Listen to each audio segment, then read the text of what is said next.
বাংলাদেশেও এই ধরনের কোরআনের বিরুদ্ধে কটাক্ষকারী কোন প্রস্তাব রাষ্ট্রীয় পর্যায়ে উত্থাপিত হতে পারে। এখানে যে প্রস্তাবনা করা হয়েছে আমরা বিস্তারিত আমাদের বক্তব্যগুলোর মাধ্যমে লিখিতভাবে জাতির সামনে উপস্থাপন করেছি।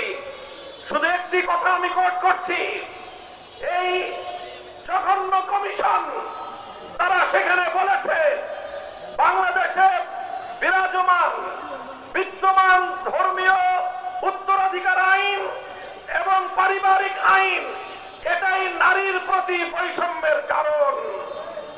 অর্থাৎ ভিন্ন ভাষায় বলতে গেলে তারা বাংলাদেশে নারীর প্রতি বৈষম্যের জন্য কোরআনের আইনকে এবং ইসলামের আইনকে সবচেয়ে বেশি দায়ী বলে সাব্যস্ত করেছে।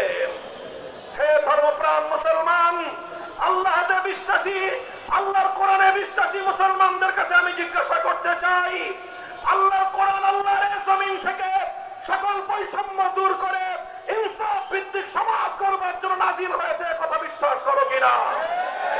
যদি তোমরা এটা বিশ্বাস করে থাকো, তোমাদের ধর্মীয় বিশ্বাসের প্রতি চরম বৃদ্ধাঙ্গুলি প্রদর্শন করে যে ধৃষ্টতা প্রদর্শন করা হয়েছে এটা আমরা বরদাস্ত করতে প্রস্তুত নই।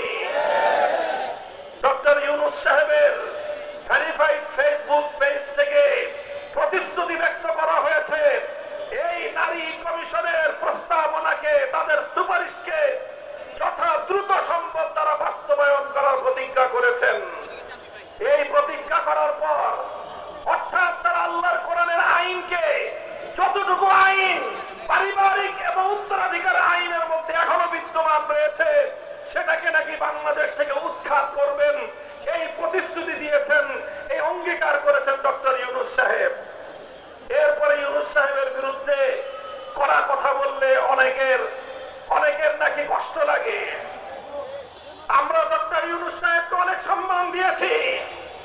আমাদের পরিষ্কার কথা, আল্লাহর কোরআনের বিরুদ্ধে যদি অবস্থান নেন তার সঙ্গে শেখ হাসিনার চেয়ে ভিন্ন কোন আচরণ আমরা করব না।